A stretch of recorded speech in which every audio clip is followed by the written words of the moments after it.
census is important for healthcare because it provides information and funding for vital services for our community that are tailored specifically to the population.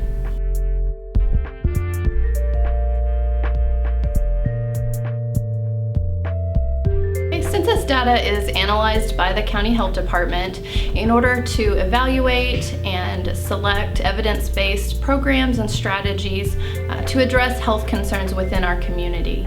It helps to identify these on a demographic basis using the census tract, which shows where populations are located within the community, and that also helps us identify partnership opportunities to meet the needs in those areas for our citizens.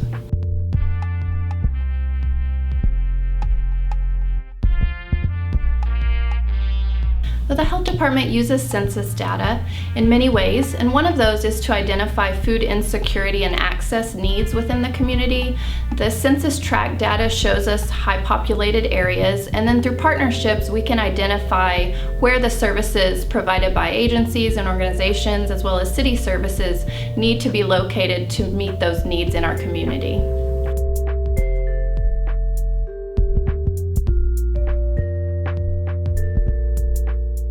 So the data with the census impacts healthcare within our community through the services that are provided, as well as just those population needs being met.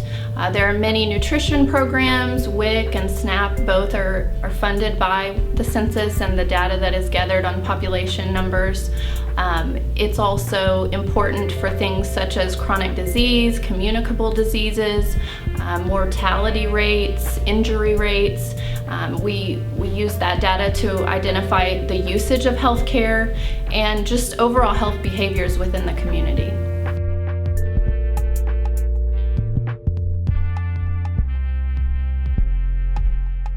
So there are programs within the community that the funding is driven by the census and the count that is obtained through the census.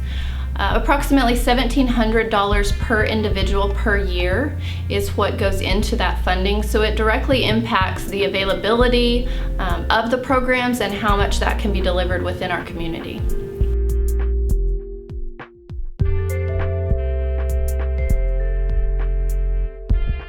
It's important to respond to the census in order to play a role in the mobility of local, state, as well as national resources in order to effectively meet the needs within our community.